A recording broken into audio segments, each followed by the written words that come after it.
بسم الله الرحمن الرحيم، والصلاة والسلام على أشرف المرسلين سيدنا محمد النبي الأمي الكريم.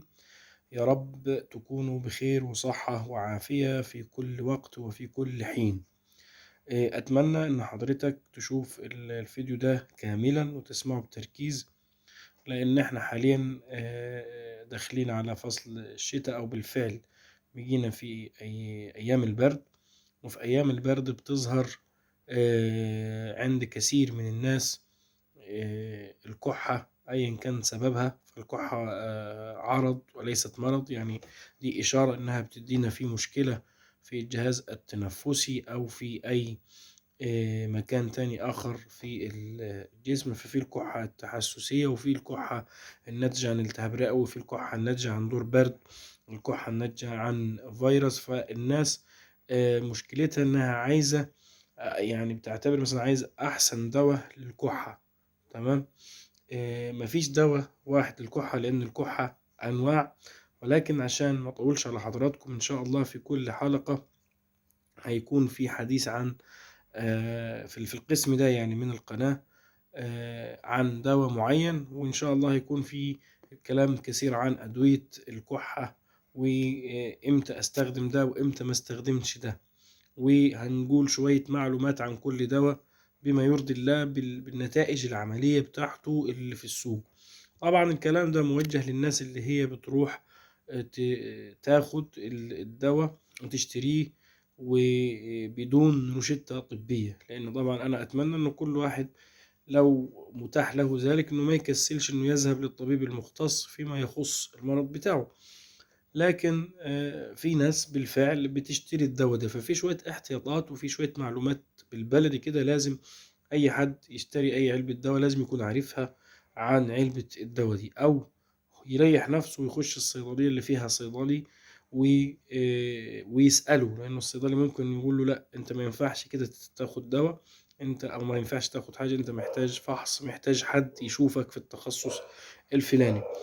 لكن هنتكلم برضو عن بعض الاحتياطات كمعلومة لازم حضرتك تكون عارفها عن النوتوسيل شراب. النهاردة هنتكلم عن دواء فعال جدا جدا في الكحة. يعني ناس كتير يقول لك أنا عايز الدواء ده بالاسم، واحد تاني مثلا بيشكر لواحد فيه، وممكن يكون مناسب لواحد ومش مناسب للتاني. لكن هو بالأمانة وبصراحة فعال جدا لو تم اختياره بالطريقة الصح. يعني ايه؟ لو تم وصفه للناس اللي فعلا عندها المرض اللي هو النوتوسيل بيعالجه. يعني بيخش النوتوسيل شرب من ناحية الفعالية فهو فعال جدا. بيحتوي على مادة فعالة، المادة بتاعته مفيدة جدا في الكحة بتاعت الحساسية. بتعمل يعني زي كده تثبيط لمسببات الحساسية في الجهاز التنفسي، فبتخلي المريض يرتاح أكتر وياخد نفسه مرتاح. يعني إمتى تاخد النوتوسيل؟ لو أنت عندك كحة بتاعت حساسية، كحة كل ما تتعرض لهواء كل ما تتعرض، وتكون كحة ناشفة ما فيهاش ميوكس ما فيهاش بلغم. لا، عندك كحة ناشفة ما ينفعش، كحة ببلغم ما ينفعش تاخده. تمام. فأنت بتشرب سجاير، بتشرب شيشة، بتتعرض لحساسية حتى لو مش مدخن، ومفيش مثلا أعراض أخرى، مفيش سخانة، مفيش أي أعراض تاني، والكحة عندك شديدة، أو حاسس إن الرئة بتاعتك منتفخة، او في تقلصات عندك في القصبة الهوائية، مش واخد نفسك بارتياح، ولحد مثلا ما تروح للدكتور او تروح تكشف، او لو مش عاوز تكشف فبس مفيش اكتر من الكحة عندك، يبقى تاخد النوتوسيل. مفيد جدا في الحالات دي. لكن في حالات اخرى ما ينفعش انك تاخد فيها النوتوسيل. تمام. زي ما قلت لحضراتكم، الكحة الجافة اللي ناتجة عن حساسية، والكحة اللي بتيجي في دور البرد، او الناس اللي بتشرب سجاير او شيشة او مدخن باي طريقة، لو عندك انتفاخ في الرئة او عندك انف تحسسي، عندك حساسية كل شوية كح بسبب ده، فبالتالي مفيد جدا جدا ليك شراب النوتوسيل شراب. بصفة عامة حساسية الصدر والسعال الناتج عن انواع الحساسية، يعني هو اكتر حاجة متميز فيها. تمام. لكن ايضا الكحة اللي بتيجي مع فيروس مع دور البرد برضو مفيد فيها لو كانت عندك كحة ناشفة. تمام. طبعا أهم شيء أنا بحب أتكلم عليه، واتكلمنا عن الفاعلية بتاعته، اتكلمنا عن إمتى تختاروا نوع الكحة المناسب ليك، إمتى ما ينفعش ناخده، لأنه دي ما فيهاش هزار. يعني المفروض كل دواء وأنا موجود هنا في الصيدلية، متواجد في الصيدلية، أكون عارف إمتى ما ينفعش المريض اللي قدامي ياخده. طب لو في واحدة حامل وعندها نفس المواصفات دي، ما ينفعش تاخده. يعني في أدوية كده ما بين البنين، خاصة الثلاث شهور الأولى من الحمل، ده ممنوع منعا باتا. تمام. كذلك اللي بترضع، لأنه بينتقل من حليب الأم للجنين، ولو خدته أثناء الحمل في احتمالية كبيرة في التشوهات.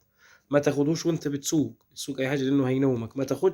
ما تاخدوش في وقت انت بتاخد أدوية مهدئة أو حاجات مهدئة. تمام. لو انت مريض كبد أو سكر، أو عندك قصور في وظائف الكلى أو الكبد، ما ينفعش تاخده. أدوية الاكتئاب، ممكن في حد يقول لك أنا مش باخد أدوية اكتئاب، لكن هو مثلا ممكن بياخد حاجة لتأخير القذف، أغلبها أصلا أنتي ديبريسنت، وأغلبها أصلا مضادات اكتئاب هو اللي بتوصف حاليا، فبالتالي ما ينفعش أخد ده في نفس الوقت اللي بيتاخد فيه ده. بالنسبة للجرعة بتاعته 5 ملي للبالغين 3 مرات، من سن 10 سنين تقريبا أو 15 سنة مرتين، 5 ملي مرتين. الأطفال من سنتين، لأنه أقل من سنتين ما ينفعش. من فوق السنتين بياخدوا 2 ملي، ومن 7 ل10 بياخد 3 ملي. تحياتي لكم، ولو في حاجة في الجرعة أو أي استفسار آخر اكتبوه في التعليقات. وأنصحكم دائما بالتوجه للطبيب، وبالتوجه لأقرب صيدلي أو الصيدلية اللي متواجد بها الصيدلي، حفاظا على صحتكم. تحياتي لكم، والسلام عليكم ورحمة الله وبركاته.